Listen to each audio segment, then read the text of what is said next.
Living with God. The Autobiography of Guru Sri Subramanium, Volume 2. Chapter 1. Arriving in Wales. It was a mammoth task. First of all in moving to Wales, then secondly, to establish ourselves as a community and become a charity. The work that I had started in Earl's Court, one of creating a firm foundation of non-involvement in materialism, helping people realize that spirituality was free, that there was no price to pay for it, had to follow through in Wales. It had involved spending time with many people, teaching them, cooking and caring for them, hoping to bring them into the fold of an orderly conduct of spiritual practice. Many people came and went, and from many different nationalities. The Sri Lankan community had come regularly for our pujas, but like so many others, they came because they wanted something other than spirituality. They came to give God something so that they may receive something in return. They made offerings to have a special boon from the Lord, and the Lord, being very generous, gave them their boon, and that was that. What I wanted for them was not what they wanted. Instead, it was the Westerners who really spent time learning from me, and this is the same thing that is happening here in Skanda Vale. Many Asians wanted to follow a strict orthodox system, and this I didn't want to pursue because it was not real spirituality. What they wanted was wrapped up in a whole load of mumbo-jumbo that had nothing to do with real spirituality. Traditions are marvellous. I appreciate tradition very much if it safeguards good qualities, but not when it is upheld for its own sake, for the sake of simply doing it. Temples in Sri Lanka have got a lot of traditions, like in India, and through such traditions, the whole system of the untouchables came into being. Tradition also promoted the notion that you could only go to God through the priest, who was somehow a superior human being. That same impression I wasn't going to cater to or hurry through here in Britain. I wanted people to realize that they could go to God without me. Consequently, many Hindus from the Orthodox community wanted to have nothing to do with me initially, and I enjoyed that. I enjoyed them not coming purely and simply because it would only have caused me more problems and not been helpful. However, now that we have come to Skanda Vale, they have all returned to the fold because they appreciate that the system and the way I have set out in Skanda Vale is about incorporating all peoples of the world, not just one community. No one is excluded. I think the real challenge we had in Earl's Court was of bringing those Westerners that were spending time with me into a spiritual path, because it was from that group of people that I was able to lay the foundations of a multi-faith community that would evolve into Skanda Vale. Brother Henry, Brother Peter, Justin, who was at one time Swami Shanmukananda, and who initially came as a visitor with Ian Macmillan, another one-time brother, all came for the meditation and Hatha Yoga that I taught there. And that experience of spirituality we carried through in those early stages enabled them to make a commitment to come and be at Skanda Vale. I say this because when it became known that I intended to leave London, people thought I was committing suicide. They were extremely critical and were telling me how nobody would come to see me. Oh, this man has gone mad, they were thinking. He's leaving a perfectly lovely business and lifestyle. For what? To live in a derelict farmhouse in some remote part of Wales? However, I obey the Lord, not people's fanciful concepts. I obey the Lord. And if the Lord tells me to do something, I never question why, when, or where. I follow it through. But obeying the will of the Lord was a great challenge to my followers, especially those who had affluent and comfortable lives. The move itself was not easy, because quite literally there was nowhere to move into. What you see of the farmhouse today, and now it has been transformed into a temple, is not what it was when we first arrived. When the owners finally left to go and live in London, they left behind not just a derelict building, and I use the word most accurately, but a building full of filth. Shelley, their sheep, as well as all their dogs and other animals, had shared the place. Every single living thing seemed to have lived in it, and for some unknown reason, the dung and urine from these animals was allowed to just pile up. And when it became too inundated, then all of this fecal matter was simply shoveled out the front or the back door. Not only that, the back door served also as a depository for all the other refuse. A rudimentary wooden triangle had been constructed outside the door, into which were thrown all manner of tin cans and rubbish, as if they had thought that this would then just go away. The place was a total, absolute mess, quite uninhabitable, and our first 6 months in Wales were very traumatic, involving an enormous amount of cleaning and scrubbing. My first priority, therefore, was to buy a caravan and move into that so I could spend time with Justin and whoever came to visit us, cleaning up this mess. The next priority was to bring some order to the land, which had been totally neglected and left to go wild for a long, long time. Brambles were everywhere. The track that led from the road to our front gate and then on to the farmhouse and beyond was completely overgrown with them. Again, though, if the Lord told me, I obeyed without question. And this time it meant picking myself up and just going for a drive. "Where are you going?" Justin called out after me. "You'll know when I return," I shouted back. And what I was doing was going to collect 3 goats. On my return, Justin couldn't have looked more surprised. "But what are you going to do with these?" he asked. "They're going to be my workers," I explained gleefully. You know, 2 hands couldn't do what they did. And they ate and ate and ate. And as they cleared all the thorns and brambles, I followed along behind, pulling up all the roots.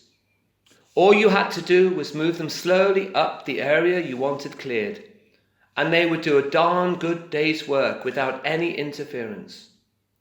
They love brambles, and even now, wherever brambles are going, I advise the swamis just to put the goats in, because if not, and the place is left unattended, the brambles will come up very, very quickly. Prior to the goats, though, came 4 beautiful Jersey cows that I had previously ordered before moving to Wales. They were our first residents at Skanda Vale and were flown in from Jersey, almost the instant we arrived, so we could start the process of milking them and having sustenance. Even though I had never really known how to look after animals like that, Justin and I instinctively took on the task of milking them by hand. It became our routine. And with milk like that, you really don't need a meal. You drank a glass of good Jersey milk, and the grass was rich meadow grass, so they yielded a lot of milk, not to mention the cream. I used to let the milk settle down, and there was a couple of inches of really good thick Jersey cream. I would then add some wild strawberries that we had collected, sit back and eat them. Everything was natural. Justin and I would also spend much of the day down in the river that bordered our land. When a car or van had become obsolete and the previous owners had no more use for it, they would very carefully push it to the edge of the bank and down the steep slope. We found 4 or 5 of these old rusting relics just dotted about in the river below, and we had to go in and somehow cut them all up. Slowly, piece by piece, we brought them to the top, and ultimately we hired a big van and drove them to the tip. But that, like the house, took an awful lot of time. One of the strangest experiences we encountered when we first came to live at Skanda Vale was the unnatural silence everywhere. As I got out of my car on that first day, I stood there, absolutely mesmerized by the void that was part of the place.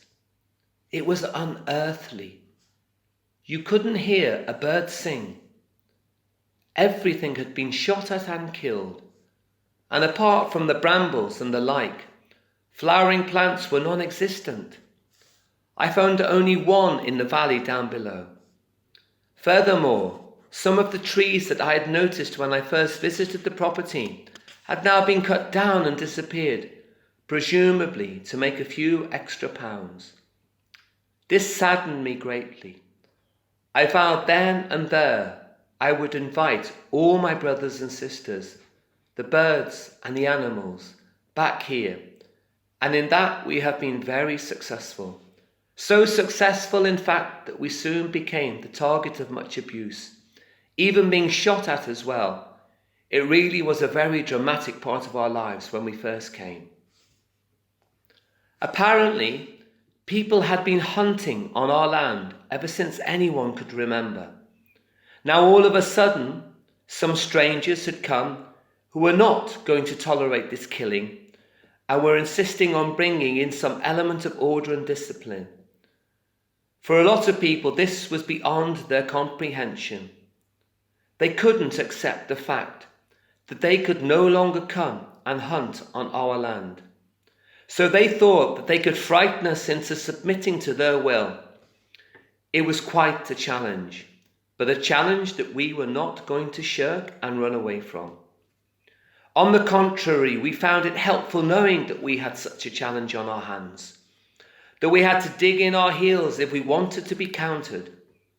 At one point, we even confiscated some of their dogs and brought in the police to make them understand we would never allow them access to hunt. We had to make a stand, and it was fun doing so, and now they are far more respectful. For some reason, people think that I can dig in my heels when I need to, that I will say, "Get off, you are not going to tell me what to do." But that's my nature. I have come to establish Dharma, and I am not going to be bullied by anybody. If something was nice, it would be nice. If something was awful, I showed him that I could be equally awful, which I would do in a big way, as happened on another occasion.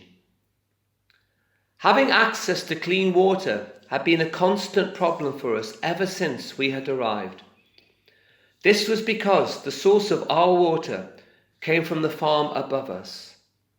For weeks on end, our water was becoming contaminated from cow dung and all manner of things, even dead animals. Every time Justin went up to clear it all, it was fouled again. It became apparent that Di, our neighbour, who lived at the bottom of our track, was the culprit. Di happened to be friendly with the old boy living up at Pennygarn, the farm above us, and he would often come up in his tractor to visit him. He would then wash his tractor and mess around in the stream that was our source of water, fouling it before returning home. He knew what he was doing, and every time he came and went, Justin would have to go and clean up the mess. This went on for quite a while. One day, I happened to hear Di driving his tractor up the hill to visit his friend. These guys are cowards, I thought to myself. They don't like confrontation. I therefore prepared a reception for him on his return. In those days, I had very long hair, which I normally kept tied in a ponytail. I loosened it, ruffled it up, creating as dishevelled an appearance as possible. And having made myself look as ferocious as I could, I ran out and called out to him as he approached our gate. "You dirty man," I shouted. "How dare you do what you are doing?" The reaction was immediate. I got so frightened he sped off in his tractor, almost climbing the steep banks on either side of the track as he went. He never came again to do what he did. It was then that the Lord told us what to do. "Buy some pipe," he said, "and connect the pipe to the stream at the highest point of your land," which was where our old temple field was, and which we did. We put a little container there, and the problem was solved. Time has changed these attitudes we faced, but with that respect has come the thought that I am balmy. And I enjoy that because that balminess has enabled me to be different. And I am different. We are different in Skanda Vale. We want to be counted as different. Who wants to be the same as those people who kill and are so mean-minded? They have nothing in common with us. We are here to establish Dharma, a way of life, a spiritual path, and it can only be done with truth. Looking back, those early days were all about making do because we had very little money. Self-sufficiency was important for our survival, and our resources were that we came from our work. The cows yielded milk, which we drank or turned into butter and different cheeses, cottage cheese and the like, giving us the protein we needed to sustain ourselves. We also grew vegetables. It was Sister Topsy who began growing our vegetables, and there, in my mind, is the image of Brother Henry objecting to being told by Sister Topsy that he must go and work in the field to dig and put down potatoes for our consumption. An income would only be possible once the pilgrims themselves started coming on a regular basis, and that wouldn't happen until they had first established in their minds that this was a place of excellence, a place of worship. We therefore had to bridge the gap, which took a year or more, but it allowed us to say to people who came to stay with us, "We haven't got much. We are learning to build our resources and be self-sufficient." It took time, but time was in our hands.